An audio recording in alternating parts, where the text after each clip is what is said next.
عیسیٰ علیہ السلام کو مسیح کہا جاتا ہے، اس کا مطلب ہے کثرت سے زمین کی سیاحت کرنے والا، یا اس کا معنی ہاتھ پھیرنے والا ہے، کیونکہ آپ ہاتھ پھیر کر اللہ کے حکم سے مریضوں کو شفا یاب فرماتے تھے۔ آپ کی پیدائش اللہ تعالیٰ کا ایک بہت عظیم معجزہ ہے۔ اللہ تعالیٰ سورہ مریم آیات 16 تا 23 میں فرماتے ہیں، وَاذْكُرْ فِي الْكِتَابِ مَرْيَمَ، اس کتاب میں مریم کا بھی واقعہ بیان کیجیے جبکہ وہ اپنے گھر کے افراد سے الگ ہو کر ایک شرقی مکان میں آئیں اور ان لوگوں کی طرف سے پردہ کر لیا، پھر ہم نے اپنی روح کو ان کے پاس بھیجا، پس وہ ان کے سامنے پورا آدمی بن کر ظاہر ہوا۔ یہ کہنے لگی، میں تجھ سے رحمان کی پناہ مانگتی ہوں اگر تو کچھ بھی اللہ سے ڈرنے والا ہے۔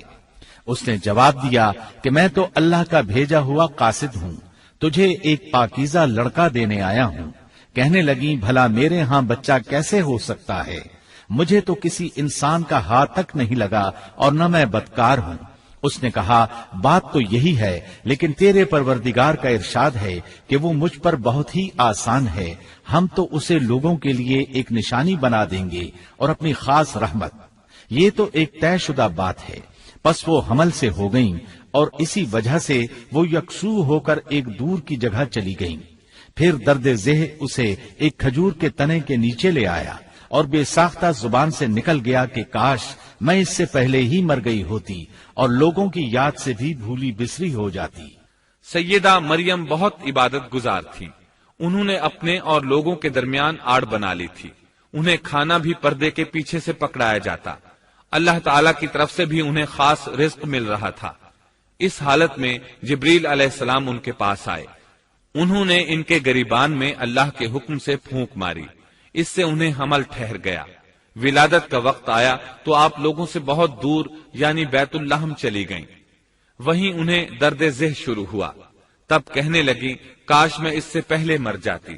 اللہ تعالیٰ کی طرف سے ارشاد ہوا، سورہ مریم آیات 24 تا 28 میں ہے، اتنے میں اسے نیچے سے ہی آواز دی کہ آزردہ خاطر نہ ہو، تیرے رب نے تیرے پاؤں تلے ایک چشمہ جاری کر دیا ہے، اور اس کھجور کے تنے کو اپنی طرف ہلا، یہ تیرے سامنے تر و تازہ پکی کھجوریں گرا دے گا۔ اب چین سے کھا پی اور آنکھیں ٹھنڈی رکھ۔ اگر تجھے کوئی انسان نظر پڑ جائے تو کہہ دینا کہ میں نے اللہ رحمان کے نام کا روزہ مان رکھا ہے، میں آج کسی شخص سے بات نہ کروں گی۔ اب عیسیٰ کو لیے ہوئے وہ اپنی قوم کے پاس آئیں۔ سب کہنے لگے، مریم تو نے بڑی بری حرکت کی، اے ہارون کی بہن، نہ تو تیرا باپ برا آدمی تھا اور نہ تیری ماں بدکار تھی۔ یہاں ہارون سے مراد موسیٰ علیہ السلام کے بھائی ہارون علیہ السلام مراد نہیں، بلکہ مریم علیہ السلام کے ایک بھائی کا نام ہارون تھا۔ قوم کی باتیں سن کر مریم علیہ السلام خاموش رہی اور بچے کی طرف اشارہ کر دیا کہ اس سے بات کر لو۔ وہ کہنے لگے، بھلا گود کا بچہ کیسے بات کر سکتا ہے؟ سورہ مریم آیت 29 میں ہے، بچہ بول اٹھا، میں اللہ تعالیٰ کا بندہ ہوں، اس نے مجھے کتاب عطا فرمائی اور مجھے اپنا پیغمبر بنایا ہے، اور اس نے مجھے بابرکت کیا ہے جہاں بھی میں ہوں، اور اس نے مجھے نماز اور زکوٰۃ کا حکم دیا ہے جب تک بھی میں زندہ رہوں، اور اس نے مجھے اپنی والدہ کا خدمت گزار بنایا ہے اور مجھے سرکش اور بدبخت نہیں کیا، اور مجھ پر میری پیدائش کے دن اور میری موت کے دن اور جس دن کہ میں دوبارہ زندہ کھڑا کیا جاؤں گا سلام ہی سلام ہے۔ اللہ تعالیٰ نے عیسیٰ علیہ السلام کی اس گفتگو کے بعد فرمایا، یہ ہے صحیح واقعہ عیسیٰ ابن مریم کا، یہی وہ حق بات ہے جس میں لوگ شک و شبہ میں مبتلا ہیں۔ اللہ کے لیے اولاد کا ہونا لائق نہیں، وہ تو بالکل پاک ذات ہے۔ وہ تو جب کسی کام کے سر انجام دینے کا ارادہ کرتا ہے تو اسے کہہ دیتا ہے کہ ہو جا، وہ اسی وقت ہو جاتا ہے۔ میرا اور تم سب کا پروردگار صرف اللہ ہی ہے، تم سب اسی کی عبادت کرو، یہی سیدھی راہ ہے۔ اس طرح عیسیٰ علیہ السلام کی ولادت بغیر باپ کے ہوئی۔ اس معجزے کے بعد کئی فرقے گمراہ ہوئے اور کہا کہ مریم اللہ تعالیٰ کی بیوی ہے۔ اس بات کی تردید کرتے ہوئے اللہ تعالیٰ سورۃ الجن آیت 3 میں فرماتے ہیں، بے شک وہ لوگ کافر ہو گئے جن کا قول ہے کہ مسیح ابن مریم ہی اللہ ہے، حالانکہ خود مسیح نے ان سے کہا تھا کہ اے بنی اسرائیل، اللہ ہی کی عبادت کرو جو میرا اور تمہارا سب کا رب ہے۔ یقین مانو کہ جو شخص اللہ کے ساتھ شریک ٹھہراتا ہے اللہ تعالیٰ نے اس پر جنت حرام کر دی ہے، اس کا ٹھکانہ جہنم ہی ہے، اور گناہگاروں کی مدد کرنے والا کوئی نہ ہوگا۔ وہ لوگ بھی یقیناً کافر ہو گئے جنہوں نے کہا اللہ تین میں سے تیسرا ہے۔ دراصل اللہ تعالیٰ کے سوا کوئی معبود نہیں۔ اگر یہ لوگ اپنے اس قول سے باز نہ رہے تو ان میں سے جو کفر پر رہیں گے انہیں المناک عذاب ضرور پہنچیں گے۔ یہ لوگ اللہ تعالیٰ کی طرف کیوں نہیں جھکتے اور استغفار کیوں نہیں کرتے؟ اللہ تعالیٰ تو بہت ہی بخشنے والا اور بڑا ہی مہربان ہے۔ مسیح ابن مریم سوائے پیغمبر ہونے کے اور کچھ بھی نہیں۔ ان سے پہلے بھی بہت سے پیغمبر گزر چکے ہیں۔ ان کی والدہ ایک راست باز عورت تھیں، دونوں ماں بیٹا کھانا بھی کھایا کرتے تھے۔ آپ دیکھیے کہ کس طرح ہم ان کے سامنے دلیلیں رکھتے ہیں، پھر غور کیجئے کہ کس طرح وہ پھرے جاتے ہیں۔ اللہ تعالیٰ نے ان آیات میں عیسائیوں کے عقیدے کا رد کیا ہے، کیونکہ وہ مریم اور عیسیٰ علیہ السلام کو بھی اللہ کا حصہ مانتے ہیں۔ سورہ اخلاص میں بھی ان کے عقیدے کا ان الفاظ میں رد کیا گیا ہے۔ آپ کہہ دیجئے وہ اللہ ایک ہے، اللہ بے نیاز ہے، نہ اس سے کوئی پیدا ہوا اور نہ وہ کسی سے پیدا ہوا، اور نہ کوئی اس کا ہمسر ہے۔ لوگوں نے جب مریم علیہ السلام پر تہمت لگائی، انہیں بدکار کہا، تب اللہ نے فرمایا، سورۃ النساء آیت 156 میں ہے، اور ان کے کفر کے باعث اور مریم پر بہت بڑا بہتان باندھنے کے باعث ہم نے ان پر لعنت کی۔ اسی طرح سورہ آل عمران آیت 59 میں اللہ تعالیٰ فرماتے ہیں، اللہ کے نزدیک عیسیٰ کی مثال ہو بہو آدم کی مثال ہے، جسے مٹی سے پیدا کر کے کہہ دیا کہ ہو جا، پس وہ ہو گیا۔ عیسائیوں کا مریم اور عیسیٰ علیہ السلام کے بارے میں یہ بہت بڑا جھوٹ ہے کہ عیسیٰ علیہ السلام اللہ کے بیٹے اور مریم اللہ کی بیوی ہیں۔ اللہ تعالیٰ سورہ مریم آیت 88 تا 95 میں فرماتے ہیں، ان کا قول تو یہ ہے کہ اللہ رحمان نے بھی اولاد اختیار کی ہے، یقیناً تم بہت بری اور بھاری چیز لائے ہو۔ قریب ہے کہ اس بہتان کی وجہ سے آسمان پھٹ جائیں اور زمین شق ہو جائے اور پہاڑ ریزہ ریزہ ہو جائیں کہ وہ رحمان کی اولاد ثابت کرنے بیٹھیں۔ شان رحمان کے لائق نہیں کہ وہ اولاد رکھے۔ آسمانوں اور زمین میں جو بھی ہیں سب کے سب اللہ کے غلام بن کر ہی آنے والے ہیں۔ ان سب کو اس نے گھیر رکھا ہے اور سب کو پوری طرح گن بھی رکھا ہے۔ یہ سارے کے سارے قیامت کے دن اکیلے اس کے پاس حاضر ہونے والے ہیں۔ اللہ تعالیٰ سورۃ الانعام آیت 101 میں فرماتے ہیں، وہ آسمانوں اور زمین کا موجد ہے، اللہ تعالیٰ کے ہاں اولاد کہاں ہو سکتی ہے، حالانکہ اس کی کوئی بیوی تو ہے ہی نہیں، اور اللہ تعالیٰ نے ہر چیز کو پیدا کیا ہے اور وہ ہر چیز کو خوب جانتا ہے۔ اسی طرح اللہ تعالیٰ سورۃ الزخرف آیت 81 میں فرماتے ہیں، آپ کہہ دیجئے کہ اگر بالفرض رحمان کی اولاد ہوتی تو میں سب سے پہلے عبادت کرنے والا ہوتا۔ مطلب یہ کہ تم بغیر کسی دلیل کے ایسی بات کہے جا رہے ہو۔ عیسیٰ علیہ السلام پرورش پاتے رہے، آپ کی پرورش بیت اللحم میں ہوئی۔ آپ نے بچپن ہی میں کافی علم حاصل کر لیا، کیونکہ آپ کو اور آپ کی والدہ کو اللہ تعالیٰ نے جہان والوں کے لیے اپنی قدرت کی نشانی ٹھہرایا ہے۔ اللہ تعالیٰ سورۃ المؤمنون آیت 50 میں فرماتے ہیں، اور ہم نے ابن مریم اور ان کی والدہ کو ایک نشانی بنایا اور ان دونوں کو بلند اور صاف قرار والی اور جاری پانی والی جگہ میں پناہ دی۔ علماء کہتے ہیں کہ مریم علیہ السلام بیت اللحم سے بیت المقدس کی طرف منتقل ہو گئیں۔ بیت المقدس کے پاس ایک اونچی جگہ تھی، اس میں پانی کا چشمہ بھی تھا اور پھل بھی تھے۔ عیسیٰ علیہ السلام بڑے ہو گئے، ان میں علم و حکمت اور اصلاح کی علامات واضح ہو رہی تھیں، لیکن ابھی تک آپ کو نبوت نہیں ملی تھی، یہاں تک کہ آپ کی عمر 30 سال ہو گئی۔ تب اللہ تعالیٰ نے آپ کو انجیل عطا فرمائی۔ اس کے بعد آپ نے اللہ کے رسول کی حیثیت سے دین کی دعوت شروع کی۔ اللہ تعالیٰ سورۃ المائدہ آیت 46 میں فرماتے ہیں، اور ہم نے ان کے پیچھے عیسیٰ ابن مریم کو بھیجا جو اپنے سے پہلے کی کتاب تورات کی تصدیق کرنے والے تھے، اور ہم نے انہیں انجیل عطا فرمائی جس میں نور اور ہدایت تھی، اور وہ اپنے سے پہلے کی کتاب تورات کی تصدیق کرتی تھی اور پرہیزگار لوگوں کے لیے سراسر ہدایت اور نصیحت تھی۔ اکثر مفسرین کا اس پر اتفاق ہے کہ عیسیٰ علیہ السلام کو 30 سال کی عمر میں انجیل عطا کی گئی، ساتھ ہی اللہ تعالیٰ نے انہیں عظیم معجزات عطا فرمائے۔ سورہ آل عمران آیت 48 اور 49 میں اللہ تعالیٰ فرماتے ہیں، اور اللہ اسے لکھنا اور حکمت اور تورات اور انجیل سکھلائے گا، اور وہ بنی اسرائیل کی طرف رسول ہوگا کہ میں تمہارے پاس تمہارے رب کی نشانی لایا ہوں۔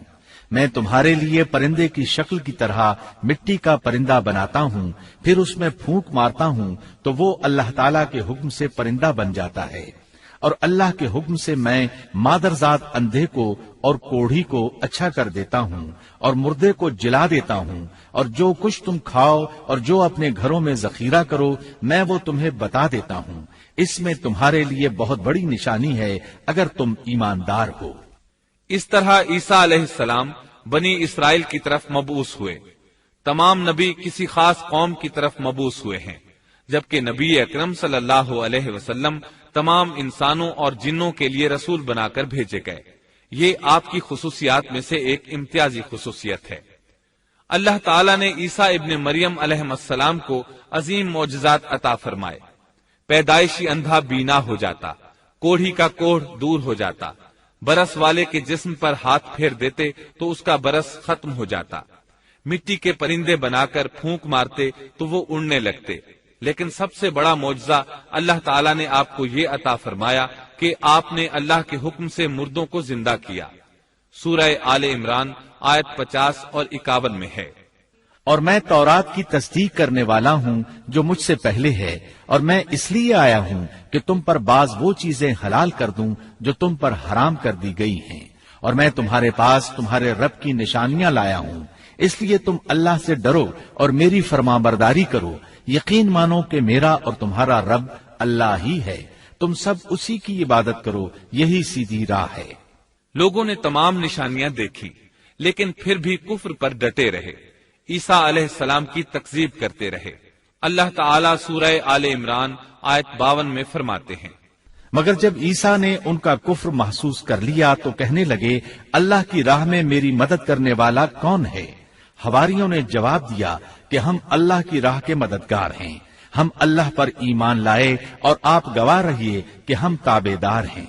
سورۃ الصف میں اللہ تعالیٰ عیسیٰ علیہ السلام کی زبانی فرماتے ہیں کہ انہوں نے ایمانداروں کو مخاطب کر کے کہا، اے ایمان والو، تم اللہ کے مددگار بن جاؤ، جس طرح مریم کے بیٹے عیسیٰ نے حواریوں سے فرمایا کہ کون ہے جو اللہ کی راہ میں میرا مددگار بنے؟ حواریوں نے کہا، ہم اللہ کی راہ میں مددگار ہیں۔ پس بنی اسرائیل میں سے ایک جماعت تو ایمان لے آئی اور ایک جماعت نے کفر کیا، تو ہم نے مومنوں کی ان کے دشمنوں کے مقابلے میں مدد فرمائی، پس وہ غالب آ گئے۔ اس کے بعد اللہ تعالیٰ نے دین عیسوی کو یہودیوں کے مذہب پر غالب کر دیا۔ جب لوگوں نے کفر کیا اس وقت صرف حواری آپ پر ایمان لائے تھے، ان کی تعداد صرف 12 تھی۔ بعد میں دین عیسوی کو اللہ تعالیٰ نے مکمل طور پر غلبہ عطا فرمایا۔ حواری ایمان ضرور لائے تھے لیکن ان میں کسی قدر تردد تھا۔ اللہ تعالیٰ سورۃ المائدہ آیت 111 تا 115 میں فرماتے ہیں، اور جب میں نے حواریوں کو حکم دیا کہ تم مجھ پر اور میرے رسول پر ایمان لاؤ، انہوں نے کہا، ہم ایمان لائے اور آپ گواہ رہیے کہ ہم پورے فرمانبردار ہیں۔ وہ وقت یاد کے قابل ہے جبکہ حواریوں نے عرض کیا، اے عیسیٰ ابن مریم، کیا آپ کا رب ایسا کر سکتا ہے کہ ہم پر آسمان سے ایک خوان نازل فرما دے؟ آپ نے فرمایا کہ اللہ سے ڈرو اگر تم ایماندار ہو۔ وہ بولے کہ ہم یہ چاہتے ہیں کہ اس میں سے کھائیں اور ہمارے دلوں کو پورا اطمینان ہو جائے اور ہمارا یہ یقین اور بڑھ جائے کہ آپ نے ہم سے سچ بولا ہے اور ہم گواہی دینے والوں میں سے ہو جائیں۔ عیسیٰ ابن مریم نے دعا کی کہ اے اللہ، اے ہمارے پروردگار، ہم پر آسمان سے کھانا نازل فرما کہ وہ ہمارے لیے، یعنی ہم میں جو اول ہیں اور جو بعد ہیں، سب کے لیے ایک خوشی کی بات ہو جائے اور تیری طرف سے ایک نشان ہو جائے، اور تو ہم کو رزق عطا فرما دے، اور تو سب عطا کرنے والوں سے اچھا ہے۔ حق تعالی نے ارشاد فرمایا کہ میں وہ کھانا تم لوگوں پر نازل کرنے والا ہوں، پھر جو شخص تم میں سے اس کے بعد کفر کرے گا تو میں اس کو ایسی سزا دوں گا کہ وہ سزا دنیا جہان والوں میں سے کسی کو نہ دوں گا۔ اور یہ اللہ تعالیٰ کی سنت ہے کہ جب منہ مانگا معجزہ آ جائے اور اس کے بعد بھی لوگ کفر کریں تو وہ تمام لوگ ہلاک کر دیے جاتے ہیں۔ آخر کار وہ کھانا اترنے لگا، انہوں نے اس کھانے کو کھایا اور ایمان پر قائم رہے، البتہ ان میں سے ایک نے خیانت کی، اس کا ذکر آگے آئے گا۔ ان مسلسل معجزات کا لوگوں میں چرچا ہونے لگا۔ یہودی عالموں اور بادشاہوں کو اس بات کی فکر ستا رہی تھی کہ لوگ ان کی پیروی چھوڑ کر عیسیٰ ابن مریم علیہ السلام کے پیروکار بن رہے ہیں، گویا ان کی حکومت ڈگمگا رہی تھی، دنیاوی بادشاہت بھی ہاتھ سے نکل رہی تھی اور دینی امور کی قیادت سے بھی ہاتھ دھونے پڑ رہے تھے۔ یہ صورتحال دیکھ کر یہودی عالم یہودی بادشاہ کے پاس گئے، اسے عیسیٰ علیہ السلام کے بارے میں خوف زدہ کرنے لگے، کہنے لگے وہ خود کو یہود کا بادشاہ خیال کرتا ہے اور دعویٰ کر رہا ہے کہ جلد تم سے بادشاہت چھین لے گا۔ بادشاہ کو اپنی حکومت کی پڑ گئی، اس نے حکم دیا اسے سولی پر چڑھا دو۔ اس وقت سزا کا یہی طریقہ تھا، آدمی کو قتل نہیں کرتے تھے، سولی پر لٹکا دیا کرتے تھے، ہاتھوں پیروں میں کیل ٹھونک دیے جاتے تھے، اسی حالت میں لٹکا ہوا وہ ختم ہو جاتا تھا۔ اس طرح یہودیوں نے عیسیٰ علیہ السلام کے قتل کا پروگرام بنایا۔ یہ آپ کے رسول بننے کے 3 سال بعد کی بات ہے۔ انجیل متی کے مطابق یہودیوں نے جس شخص کو عیسیٰ علیہ السلام کے خلاف ابھارا تھا وہ روم کا گورنر تھا، اس کا نام پونتس پیلاطس تھا۔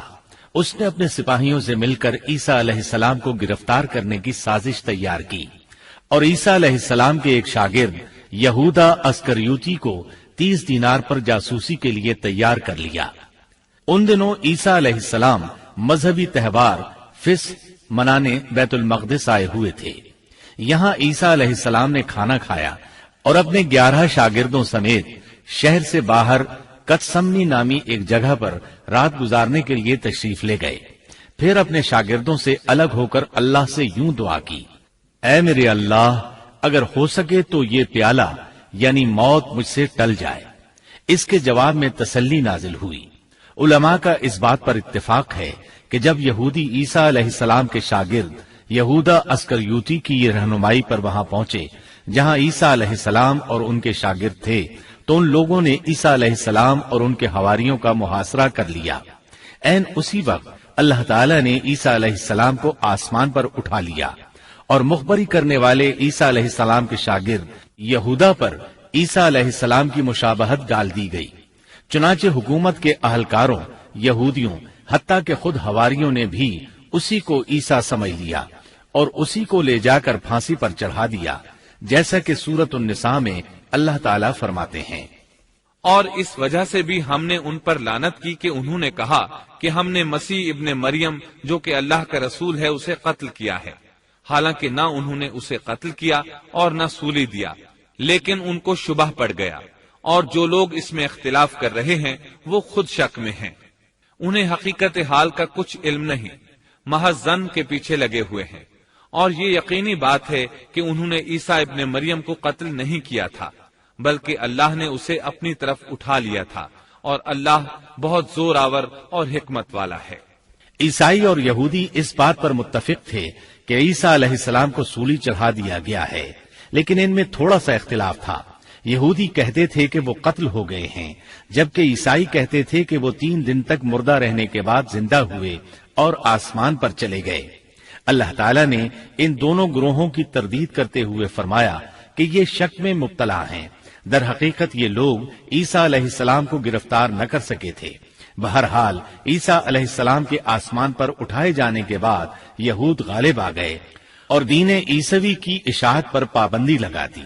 البتہ خفیہ طور پر لوگ اس دین سے آگاہی حاصل کرتے رہے اور یہ سلسلہ 240 سال تک یوں ہی چلتا رہا، یہاں تک کہ ایک بادشاہ نے عیسائی مذہب قبول کر لیا۔ وہ ملک روم کا بڑا بادشاہ تھا۔ اس وقت دین عیسوی خوب پھیلا، لیکن اس بادشاہ نے دین میں شرک والے کچھ طریقے شامل کر دیے۔ ایک روایت کے مطابق وہ 240 سال تک توحید پر قائم رہے۔ یہ بادشاہ قسطنطنیہ پہنچا، وہاں عیسوی مذہب کو اپنے اقوال کے ساتھ زندہ کرنا چاہا۔ اس بادشاہ نے علماء، درویشوں اور پادریوں کو منتخب کیا۔ اس وقت ظاہری اور واضح کفر کے دروازے کھل گئے۔ پھر عیسائیوں کے 3 فرقے بن گئے۔ ایک کہنے لگا ہمارے درمیان اللہ نے اپنی مرضی کے مطابق کچھ عرصہ قیام کیا، پھر آسمان پر چلا گیا۔ ان لوگوں کو یعقوبیہ کہتے ہیں۔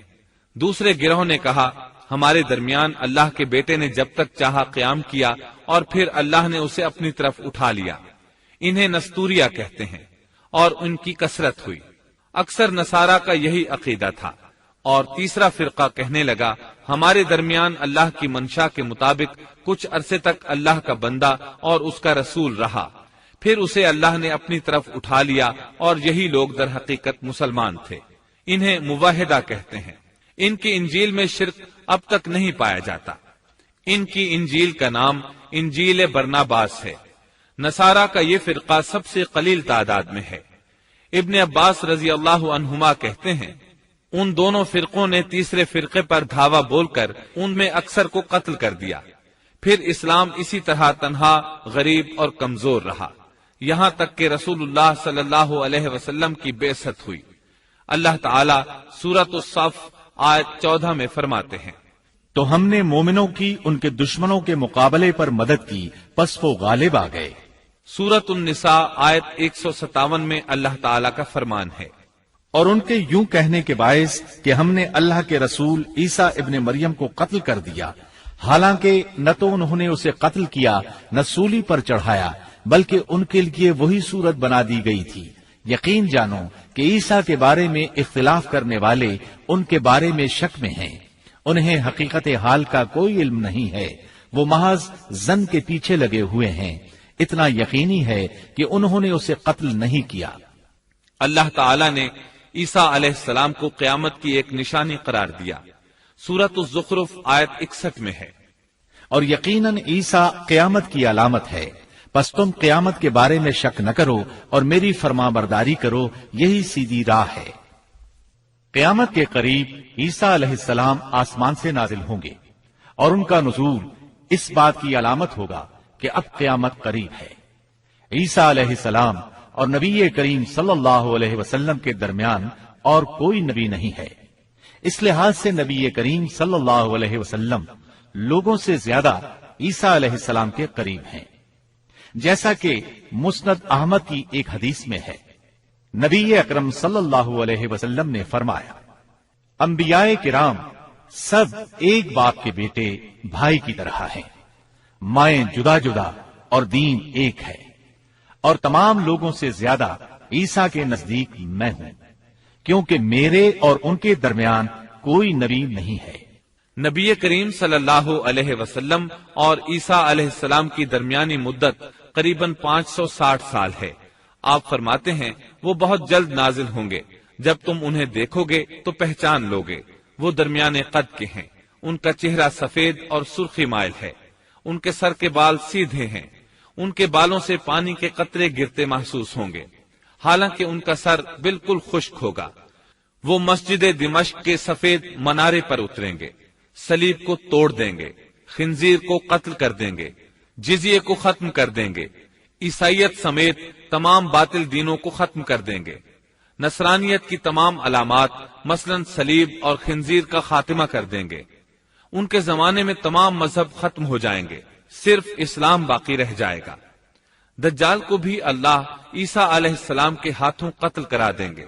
پوری زمین پر صرف اسلام ہوگا، ساری زمین امن کا گہوارہ بن جائے گی، یہاں تک کہ بکری اور شیر مل کر زندگی بسر کریں گے، بچے سانپوں سے کھیلیں گے، کوئی کسی کو تکلیف نہیں پہنچائے گا۔ عیسیٰ علیہ السلام زمین پر 40 سال قیام کریں گے، پھر آپ کی وفات ہو جائے گی۔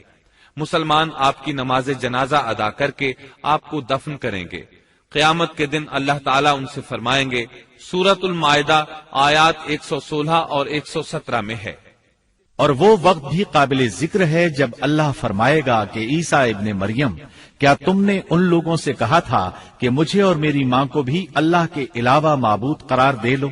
عیسیٰ عرض کریں گے کہ تو پاک ہے، مجھے کسی طرح لائق نہ تھا کہ میں ایسی بات کہتا جس کے کہنے کا مجھے کوئی حق نہیں۔ اگر میں نے کہا ہوگا تو تجھے اس کا علم ہوگا، تو میرے دل کے اندر کی بات بھی جانتا ہے، اور جو کچھ تیرے نفس میں ہے میں اس کو نہیں جانتا۔